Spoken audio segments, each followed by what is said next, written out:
Alô, amigos, hoje é o dia 17 de julho de 2026. Eu sou José Inácio Werneck, estou nos Estados Unidos. Yes, nós temos Bananas, está outra vez no ar. Celina Cortes está no Rio de Janeiro, Brasil. Celina, em 1994, são o que, 32 anos, Hum, há 32 anos, o Brasil era campeão do mundo pela quarta vez nos Estados Unidos, derrotando a Itália por 3-2 na cobrança de pênaltis. Que eu me lembro foram o Romário, o Branco e o Dunga, que cobraram os pênaltis. E o Roberto Baggio desperdiçou o pênalti dele. O Brasil foi o campeão pela quarta vez. E agora nós vamos ter a decisão dessa Copa outra vez nos Estados Unidos, 2026. O Brasil está de fora, né? Vamos ter é. a Espanha e a Argentina. E o que vem causando assim, uma certa discussão aqui nos Estados Unidos, não é discussão, mas vem sendo notado, e em outros países também, é um fato curioso, porque hoje você vê que praticamente no mundo inteiro você tem seleções com jogadores de origem africana, jogadores negros. Até o Japão tem um goleiro que é filho de uma japonesa com um africano. E, entretanto, a seleção da Argentina, aliás, há muitos anos, a seleção da Argentina é de uma pureza olímpica. Não tem nenhum negro, é só branco. A seleção da Espanha tem o Lamine Yamal, entre outros, que é de origem africana.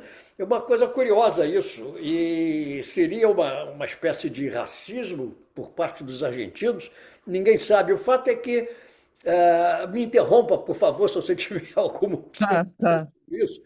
O fato é que, historicamente, houve um afluxo muito pequeno de africanos para a Argentina, né? Na época da escravidão, poucos, Aham. máximo talvez 500 mil. Ao passo que no Brasil, o Brasil Incomparável com o Brasil, né? O importou, Brasil foi o campeão foi campeão de é, importar escravos da África, com mais de é. 5 milhões e meio. E o fato é esse, e não sei exatamente em que isso vai se refletir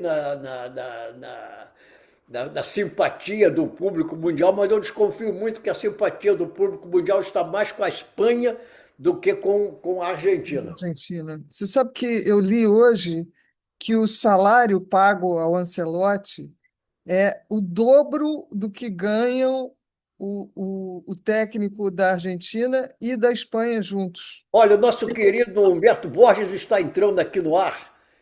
Vamos admitir a presença dele. Apertei admito. Vamos ver. E vem ele. Vem ele aí. Você ouviu aquela palavrinha aqui no início do recording in progress? Sim, Ah, sim. então estamos Tá gravando. gravando, tá gravando. Vamos correr o Tá me risco vendo aí? de estar falando. Alô, Humberto, tudo bem? Oi, você está me vendo aí? Estou vendo você muito bem. Vendo e ouvindo muito bem. Vendo Oi, eu. muito obrigado. Como vão? Estão É, ouvindo todos? E é, você? Mas eu não estou vendo, eu não estou me vendo, eu não me vejo, eu não me vejo. mas não faz mal, a gente está vendo você, o grande público que nos acompanha está vendo você. A Falar multidão nisso, de quantos gente. milhões de leitores nós temos? Quantos milhões de leitores? É difícil dizer, mas eu vou fazer uma pesquisa sobre isso. E falando em Leitores não, observadores, porque é, falamos, é. né? Humberto, eu botei ontem no Facebook, não sei se você viu, um pequeno tópico falando justamente do fato de que a Argentina só tem jogadores brancos. E eu estava Eu li. analisando isso. E uma coisa que eu queria também dizer a propósito disso, o Brasil, uma coisa que eu notei muito, que eu gosto da seleção da Argentina, eu Eu escuto. li aquele negócio todo, li tudo e respondi. Ah, você respondeu? Não, não vi. Agora, o que eu tenho, quando eu estive aí no Brasil, no Rio de Janeiro, acompanhei dois dos jogos da seleção brasileira e acompanhei também algumas reportagens. E o que me deixou assim meio, digamos, perplexo foi a completa falta de profissionalismo da nossa moderna imprensa esportiva, pelo menos o que eu vi Ah, na TV Globo, entrevistando os jogadores, porque eles não se comportam como profissionais, estão lá. Eu assisti uma entrevista de uma Era moça. sobre isso que eu queria falar, Zé. Hoje Então fale, tem uma coisa importante, posso falar? pode? Pois é, no o português, eu fiz até uma pesquisa. O português tem alguma coisa em torno de 380 mil palavras. Dessas 380 mil palavras, a mídia que cobriu, a mídia que agora fez sucesso, com 45 milhões de eh, espectadores ligados nos celulares e tal da TV Casé TV, os caras simplesmente, entendeu? É, é, trocaram as 385 mil palavras por 10 palavrões. Ou seja, trocaram o nosso português por 10 palavrões, que eu não repito aqui, porque, afinal de contas, o nosso público imenso pode ter alguma criança ou pode ter algum velhinho como eu que não gosta de ouvir Ou até palavrão. pessoas Como você, da como sua nós. comunicação, né? De um certo bom gosto na maneira de se expressar. Né? Agora, É, abordando sobre outro aspecto, eu queria falar sobre a falta de profissionalismo. Eu não assisti a Casé é TV, isso. eu não tenho a Casé TV, nunca tinha ouvido falar em Casé TV, fui aí ao Rio de Janeiro, falaram, tem a Casé TV, eu falei, não sei o que é isso, mas em suma, como eu sou da antiga, liguei na Globo, TV Globo, e fiquei É. decepcionado com uma repórter entrevistando o Vinícius, se comportando. Humberto, você deve se lembrar daquela velha marchinha de carnaval que falava das fanzocas de auditório. Lembra daquela marchinha? Ah, sim. Fã da Elefanta não Emilinha, sai do não César sai de do César Alencar, de Alencar. grita o nome do Calbi e depois Ih, espalhar. Pega a revista do rádio e rádio, começa a se pra se abanar. a mocinha lá, Eu sabia. quase desmaiando de êxtase diante. Quer dizer, onde é que está o profissionalismo? As pessoas não estão lá como jornalistas para entrevistar um jogador, fazer pergunta: por que você jogou mal? Por que você não quis bater o pênalti? Você discutiu com o técnico de quê? Não, mas estão lá como fanzoca de auditório. Uma coisa. Mas Por que que, é exatamente por isso. que que vocês, da seleção brasileira, entraram em campo e se comportaram apaticamente naquela partida com a Noruega? Se entregaram? Vocês. Qual o problema de vocês? É com o técnico? Vai ver, estão querendo sabotar o técnico. A Celina está me dizendo aí que ele ganha mais do que não sei quantos outros reunidos. Não, o Ancelotti, ele ganha o que ganham juntos o técnico da Argentina e da Espanha. Eu li agora há pouco no UOL essa informação. Olha só, Que vão olha só. decidir, que vão decidir a Copa, né? Pois é. É. Humberto, Ô, você vai ô, gostar ô, de quem?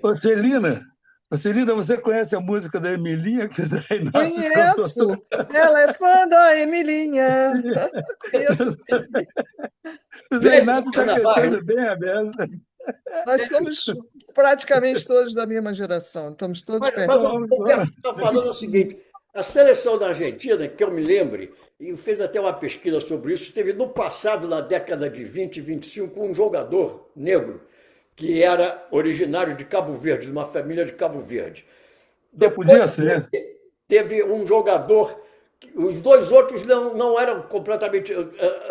Teve um jogador que jogou no Santos, José Ramos Delgado, um zagueiro, mas era Eu mulato, me lembro negro, dele. jogou no Santos do Pelé.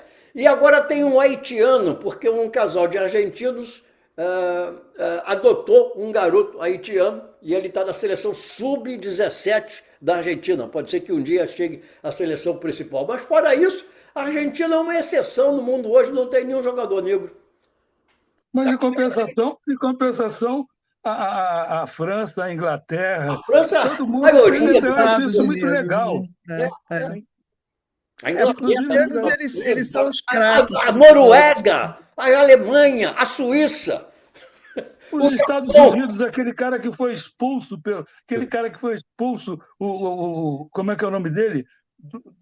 Como é que é o nome dele? É Abunglu? Eu não Não, me lembro aquele o nome do. americano Flo.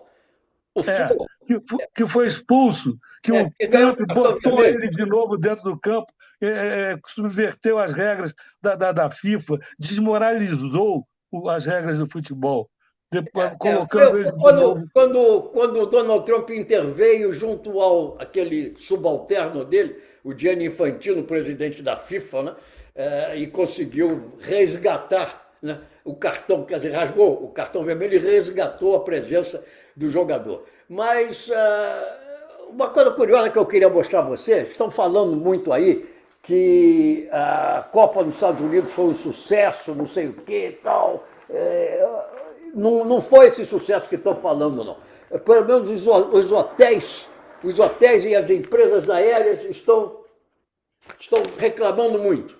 Não tiveram o número de turistas nos seus hotéis, nas suas viagens que esperavam ter nessa Copa do Mundo. Nós avisamos isso aqui no Yes, nós temos banana, nós falamos sobre isso antes da Copa. Agora, e por que isso acontece? Outra coisa que eu queria mostrar aqui a vocês. Claro. Em grande O que acontece?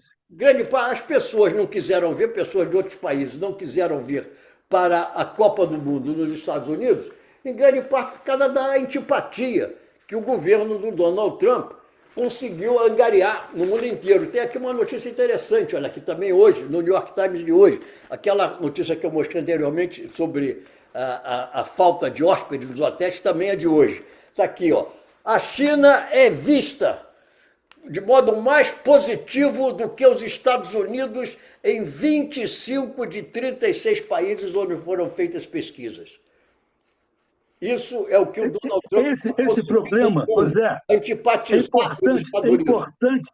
É importante essa notícia pelo seguinte, porque ontem o Donald Trump, o presidente dos Estados Unidos da América, fez um pronunciamento à nação avisando que era a coisa mais importante do mundo. Ele reciclou a denúncia, inventou a denúncia de que as eleições de 2022, que ele perdeu, as eleições que ele perdeu para o Biden... que a China se meteu, ajudou, né? Que a China tinha roubado as eleições, que as eleições foram roubadas. Ele está preparando um golpe para as eleições agora de novembro. Ele está reciclando um assunto para que ele possa intervir nas eleições.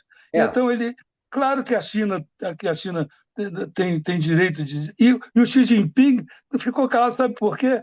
Porque a melhor coisa que podia ter acontecido para a China foi o Donald Trump ganhar as eleições. Por quê? Porque ele está destruindo os Estados Unidos. Todo mundo sabe disso. Está aqui. O Trump botou como argumento para o Brasil não ter o tarifaço parar de beneficiar a China. Ele é um imperador, né? Ele é um imperador. Mas o tarifaço entra em ação aqui daqui a 4 dias, Celina. No dia 22 vai entrar o tarifaço aqui de 25% no Brasil. Foi decidido, tá? E aí o Rubio postou um comentário, imagina, dizendo que o Brasil se deu mal por causa do ego do Lula. Imagina falar em ego para quem tem o Trump como presidente. Agora, isso também teria sido uma estratégia do Rubio para tirar da reta a responsabilidade do Flávio no tarifaço. Porque que Flávio? Você está falando do tarifável? Do tarifaço. Tariflávio. Tariflávio. Pois é, porque 30%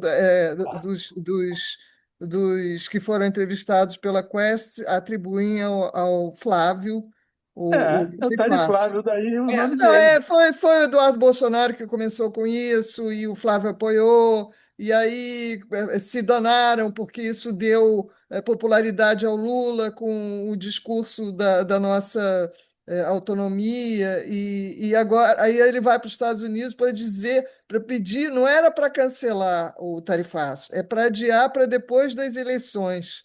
Quer dizer, e nesse discurso que fez o Rubio, o Flávio postou o discurso do Rubio e fez um comentário.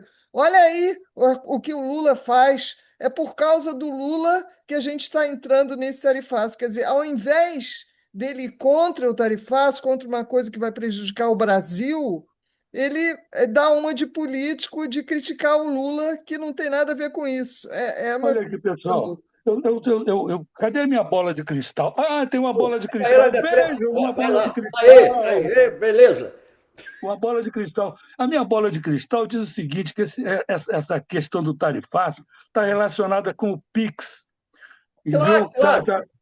É lógico, ela simplesmente a transação de negócios sem intermediários, que o grande dinheiro dos Estados Unidos sempre veio da intermediação de negócios. Os Estados Unidos intermediava todos os negócios de petróleo do Oriente Médio, intermediava todos os negócios de petróleo do Irã. Quando parou de intermediar, perdeu uma fonte enorme. E os cartões de crédito, a Mastercard, Visa, Diners, lembra do Diners? Lembra? Pois é. Então, esses cartões de crédito, todas as transações feitas internacionais através de cartões de crédito pagavam pedágio para os Estados Unidos. Então, o Pix não paga pedágio. O Pix é de graça, e o depósito é imediato, e é feito pelo Banco Central. E o Pix não quer dizer, Pix não é um nome fantasia, Pix é um sistema. O nome dele foi inspirado porque é baseado no pixel das telas, ou seja, a menor fração de imagem numa tela. Então, o Brasil, e o que eles estão com medo terrível é que o Pix está se disseminando, o Pix vai pegar no mundo inteiro, Zé, vai pegar no Isso mundo pode ser um inteiro. golpe muito grande sobre essas grandes empresas de cartão de crédito, né, internacionais, que são, na realidade, todas elas americanas. Né? Agora, E vou vou, voltar um pouco atrás. e vou informar mais. O Banco Central, o coordenador do Pix, que foi Carlos Eduardo Brandt, ele agora como é que se diz, consultor master do Fundo Monetário Internacional.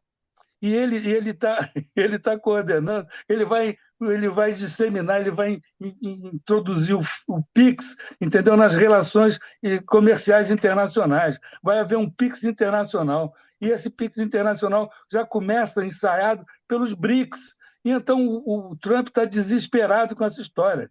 É. O Trump está condenado a um fracasso imenso agora nessas próximas eleições. Por causa disso. Já que você está falando em. Nada ele está, agora a gente não sabe a quantidade de golpes que ele está armando para escapar da condenação. Esse é que é o problema, né? Já que vocês estão falando nisso, vamos voltar um pouco atrás. Antes de mais nada, eu quero dizer para quem não conhece, esse aqui é o Mister Bananas, né? O nosso símbolo aqui, o nosso querido Mister. Oh!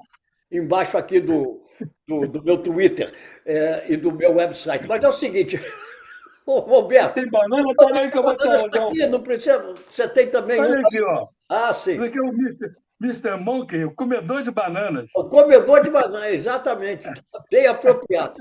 Mas voltando aí ao Donald Trump, realmente ontem ele fez um pronunciamento que, aliás, foi ridicularizado. O pronunciamento do Trump está sendo ridicularizado aqui nos Estados Unidos porque não tem pé nem cabeça. Ele está voltando atrás naquela insistência de que ele ganhou a eleição de 2020. Ele perdeu em todos os trâmites, em todos os estados, em todas as ações, que era aquele idiota daquele Rodolfo Giuliani que estava comandando essas ações judiciais em favor do Donald Trump. Eles perderam em tudo, não houve nada disso. Mas ele agora ele se cercou na sua nova presidência, no seu novo mandato, assim como o Gianni Infantino é um lambe-botas do Trump, também todo mundo que está no governo, a condição sine qua non para fazer parte do governo do Donald Trump é ser um lambe-botas, ser um subalterno, como é que é a expressão, me esqueci, aí, um psicofanta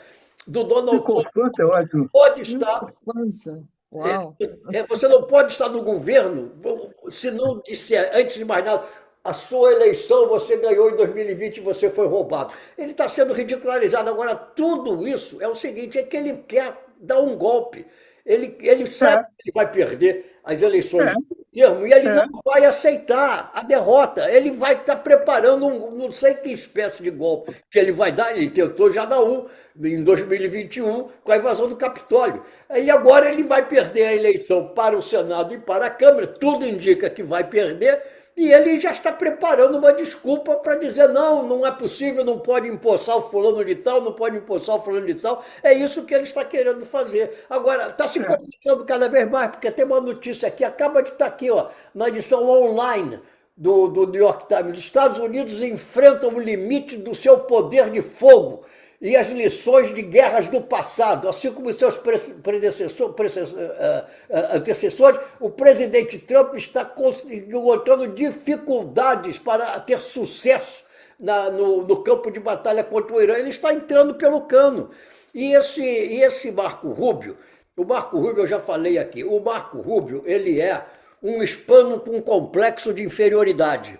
A vergonha dele é ser hispano, ele queria ser um Yankee. Como ele não é Yankee, então ele quer ser mais Yankee do que os Yankees. E agora, quer dizer, agora é o vice-rei da Venezuela. Quem manda na Venezuela, outro dia eu botei isso também no Facebook, quem manda na Venezuela hoje é o Marco Rubio, com a vantagem de que não precisou se mudar para lá. Ao contrário do que aconteceu com aquele representante americano que o George Bush nomeou para ser o administrador no Iraque, o homem teve que ir para lá, o Marco Rubio não precisou ir para Caracas, mas ele fica sentado em Washington e ele é que decide tudo sobre petróleo, venda de petróleo, tudo isso no governo da Venezuela. Ele quer suceder o Trump, mandar o E J.D. Vance para qualquer lugar.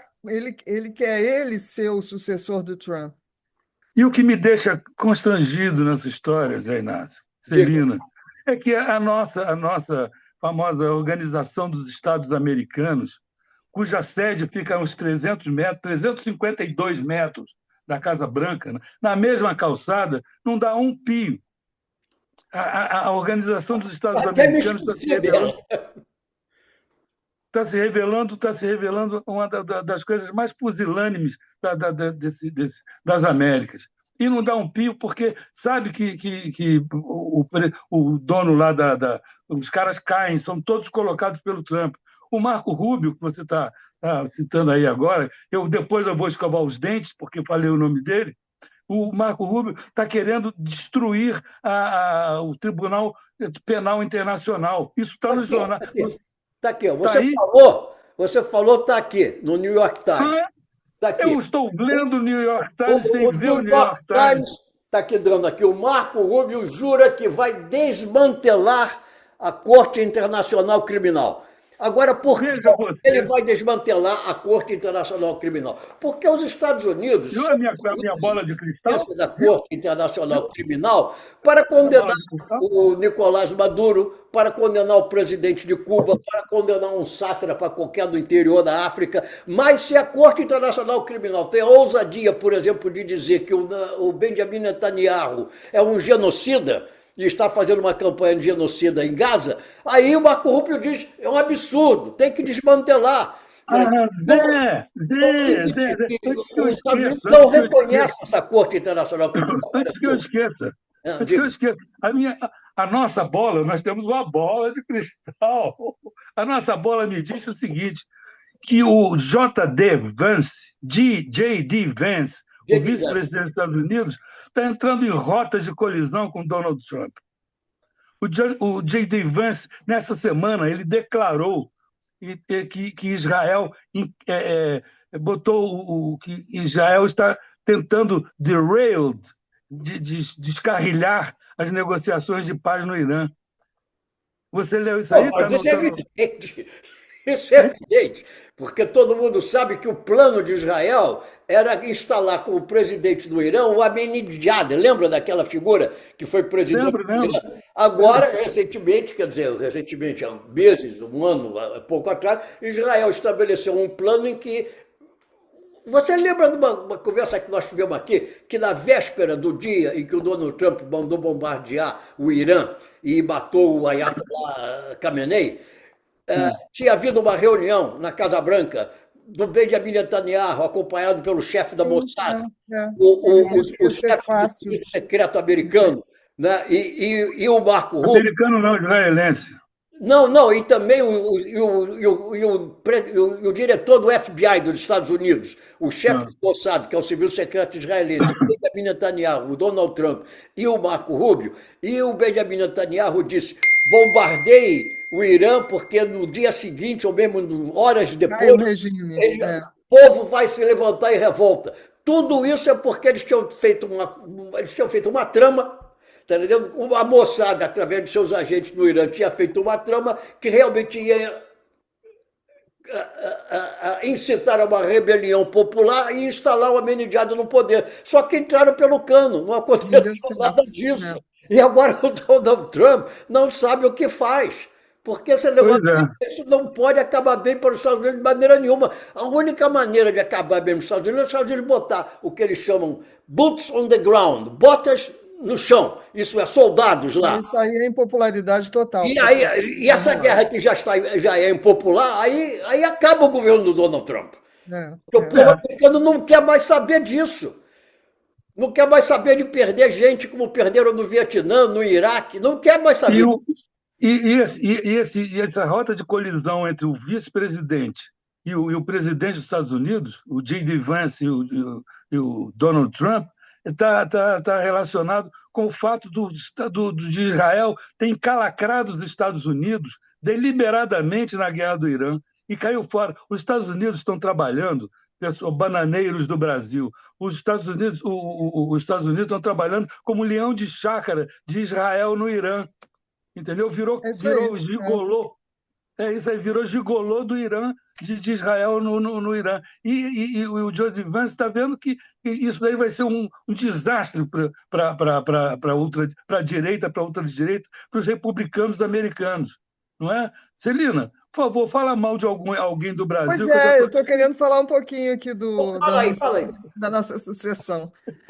Bom, essa semana saiu uma pesquisa da Quest é, que levantou a chamada boca do jacaré. O que é Ih, isso?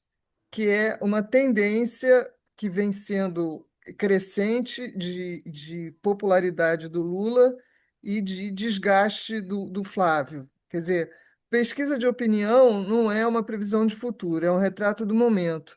Mas o que essa pesquisa mostrou é a tendência de crescimento do Lula e de queda do Flávio.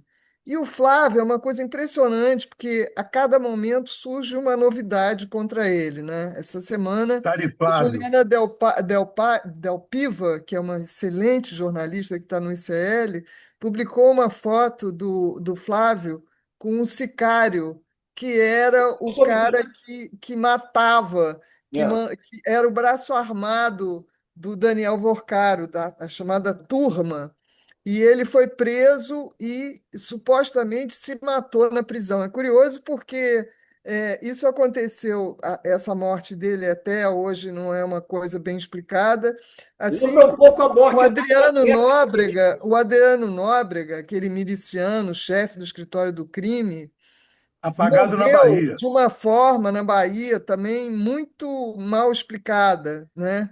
Então, Ah, essa mal cena volta, explicado. volta a se repetir. E eles estão se digladiando entre si, porque hoje o Flávio publicou um post dizendo que a Michelle está traindo o pai dele.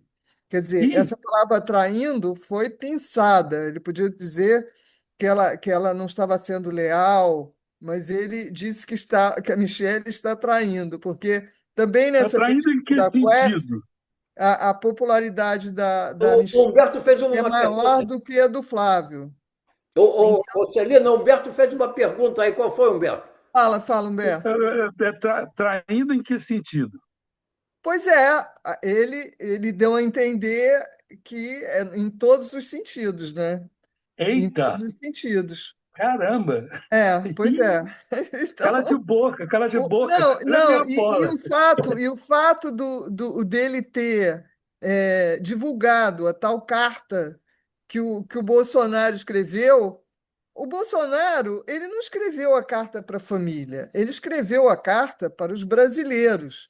Quer dizer, quando ele diz que não sabia que o Flávio ia divulgar aquilo e elegeu o Flávio como porta-voz para fazer isso, né? A carta dizia que o Brasil precisa do Flávio, aquela baboseira, e aí o Alexandre de Moraes reagiu, proibindo que o Flávio e o Bolsonaro se comuniquem pelos próximos 90 dias, que significa que até a eleição eles não vão poder se falar. Teve gente que Ah, achou um mas pouco radical essa medida porque aí gera vitimização, né? Mas enfim.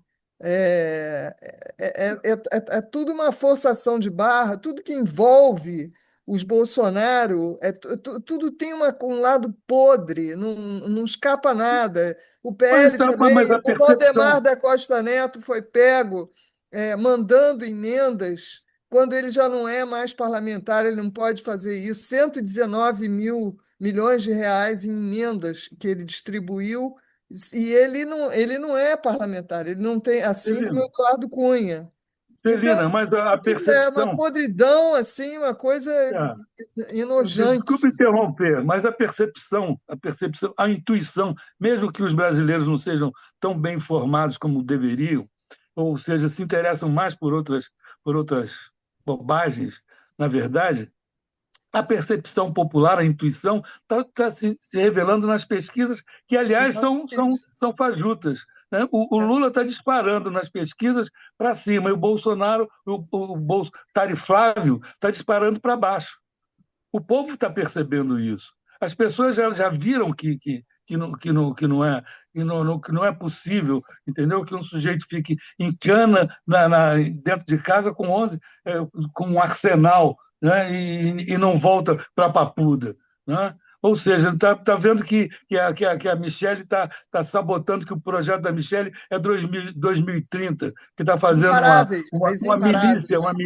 uma milícia religiosa feminina. É uma milícia evangélica. É. Milícia evangélica, exatamente. Por Eu, favor, desculpe a numa coisa, eu interrupção. vou repetir aqui, numa coisa mais, digamos, diferente, né, do que é pregado por Jesus Cristo no Evangelho, do que você vê ser aplicado de fato por gente como Donald Trump e o Flávio Bolsonaro e o pai dele, o Jair Bolsonaro, eles são exatamente o oposto. E esses bispos todos calhordas, aí, mentirosos, né, sempre me lembro, eu vou repetir aqui o que Jesus Cristo disse no Evangelho. Depois de mim, muitos aparecerão e falarão em meu nome, e eu direi que não os conheço. Eles são o oposto. Qual é a grande lição do Evangelho? É a fábula do bom samaritano, não é isso? E o que você vê o Donald Trump fazer aqui, por exemplo, nos Estados Unidos? É o meu Matar próximo imigrantes. pessimismo. Em vez de socorrer o pobre que está ali caído na rua, ele vai lá e mata. Agora houve mais aí mortes de imigrantes, ou legais ou ilegais, ninguém sabe, mas seres humanos.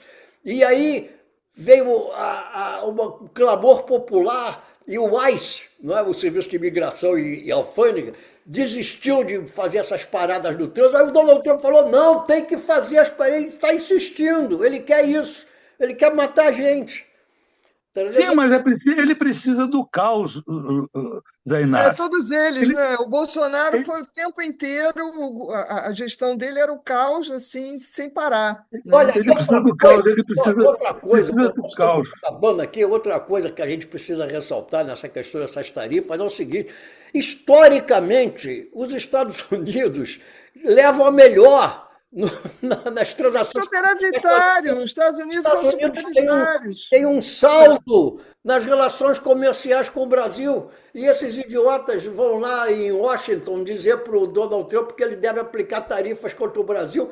Os Estados Unidos Daqui a, têm um saldo na balança comercial com o Brasil há muito tempo.